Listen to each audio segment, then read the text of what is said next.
এখন তো কেবল সাম্প্রতিক সময়ে দেশের একটা ক্ষত তৈরি হয়েছে। আপনি রাজনীতিতে এসে গা মাখাবেন না, কিন্তু এইখানে মারাত্মকভাবে আমাদের আপত্তি রয়েছে।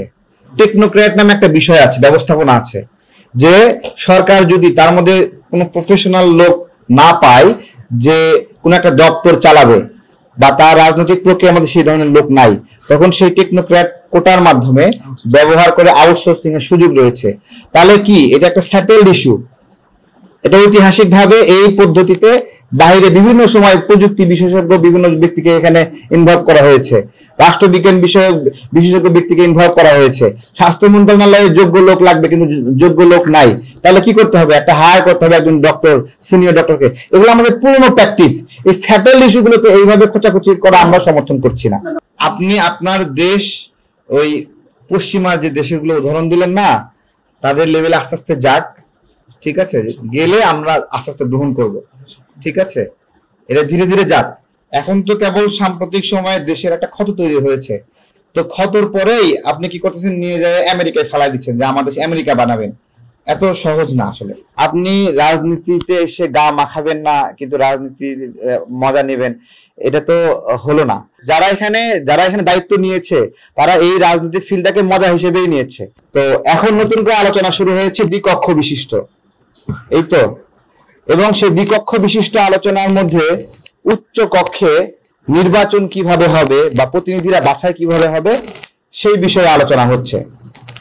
এবং আমরা আমাদের কাছে যে হ্যাঁ না অথবা কোনো মতামত নেই, গণভোটের আগে বা নির্বাচনের পরে এই ধরনের অপশন দেওয়া হয়েছে। আমি আপনাদেরকে বলছি, আমরা তো আপনাদেরকে মতামত দেইনি, সিদ্ধান্ত দেইনি যে আমাদের সংসদ এক কক্ষ বিশিষ্ট হবে না দ্বিকক্ষ বিশিষ্ট হবে। তাহলে আপনারা পুরো ফর্মটা দ্বিকক্ষ বিশিষ্ট এই আদলে সাজিয়ে হ্যাঁ না উত্তর কেন নিচ্ছেন? এখন তো ডিসিশন হয়নি যে আমরা দ্বিকক্ষ বিশিষ্ট সংসদে যাচ্ছি কি না। সেই ডিসিশন না হতে তারা দ্বিকক্ষ বিশিষ্ট নির্বাচন এবং উচ্চকক্ষে কিভাবে হবে সেই বিষয়ে মতামত নিচ্ছে। কারণ আমরা কিন্তু কেউ বলি নাই যে দ্বিকক্ষ বিশিষ্ট পার্লামেন্ট চাই আমরা। এই বিষয়ে কোনো সেটেলমেন্ট হয়নি। যে বিষয়ে সেটেলমেন্ট হয়নি সেই বিষয়ে ওনারা নৈর্ব্যক্তিক প্রশ্ন দিচ্ছে কেন? আমরা দ্বিকক্ষ বিশিষ্ট সংসদের বিষয়ে এখনো মতামত দেই নাই। কিন্তু দ্বিকক্ষ বিশিষ্ট যদি হয়, এখানে এক ধরনের আলাপ আনা হয়েছে যে এইটা সংখ্যানুপাতিক ভাবে হবে নাকি নির্বাচনের মাধ্যমে হবে। সভাপতি, সাধারণ সম্পাদক তারা সিলেক্ট করবে যে অমুক অমুক অমুক আমাদের দলের পক্ষ থেকে এই পার্লামেন্টে যাচ্ছে, তাই তো? এইখানে মারাত্মকভাবে আমাদের আপত্তি রয়েছে।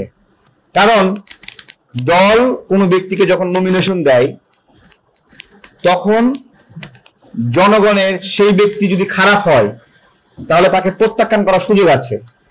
যে আমি অমুক লোককে এই ধরেন কলস মার্কায় মনোনীত করেছে একটা বড় দল, সেই কলস মার্কায় এই লোকটা খুবই খারাপ, আমরা এই খারাপ নমিনেশনের বিরুদ্ধে অন্য একজন প্রার্থীকে ভোট দেব, যাদেরকে আমরা সুশীল বলি।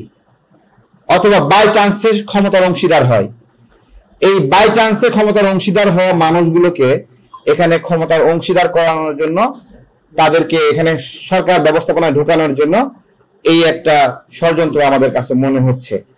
যাদের এককভাবে কোনো একটা সংসদ নির্বাচনে একজন এমপি হয়ে আসার ফিটনেস নাই, সক্ষমতা নাই, তারা এই জায়গাতে চাচ্ছে যে সারা দেশে যদি 1% ভোটও পায়, তাদের 3 জন এমপি এখানে যায়। তাহলে এইভাবে কোনো দল যদি 0.3% ভোট পায়, তাহলে সেই দলে তো একজন, আপনি 0.3 তো আপনি অস্বীকার করতে পারবেন না। এই বিষয়গুলো মানে আমরা হলো বিরোধিতা করছি। এইভাবে না, রাজনৈতিক দলগুলো নিজ নিজ জায়গা থেকে প্রার্থী নমিনেশন করবে নিজ নিজ এলাকায়, এবং সেই প্রার্থী যত জনপ্রিয় হোক, একটা দল খারাপ প্রার্থী একটা মাদকাসক্ত মাদক ব্যবসায়ীকে দিলে দেশের নাগরিকদের অধিকার আছে তাকে প্রত্যাখ্যান করার। একটা ব্যাংক লুটে তাকে যদি দেয়, তাহলে তাকে প্রত্যাখ্যান করার অধিকার আছে। এই অধিকার জনগণের কাছ থেকে কেড়ে নেওয়ার অধিকার কারো নাই। বিভিন্ন ছোট দল ভাবছে তারা অন্তত 2% ভোট পাবে, এই 2% ভোট দিয়ে 300 যদি ইয়ে হয়, তাহলে 6 জন এমপি পাচ্ছে তারা। এই 6 জন এমপি পাওয়ার লোভে আপনারা যে জনগণের বিরুদ্ধে একটা ব্যবস্থাপনার দিকে যাচ্ছেন, আমরা এটাকে সমর্থন করি না।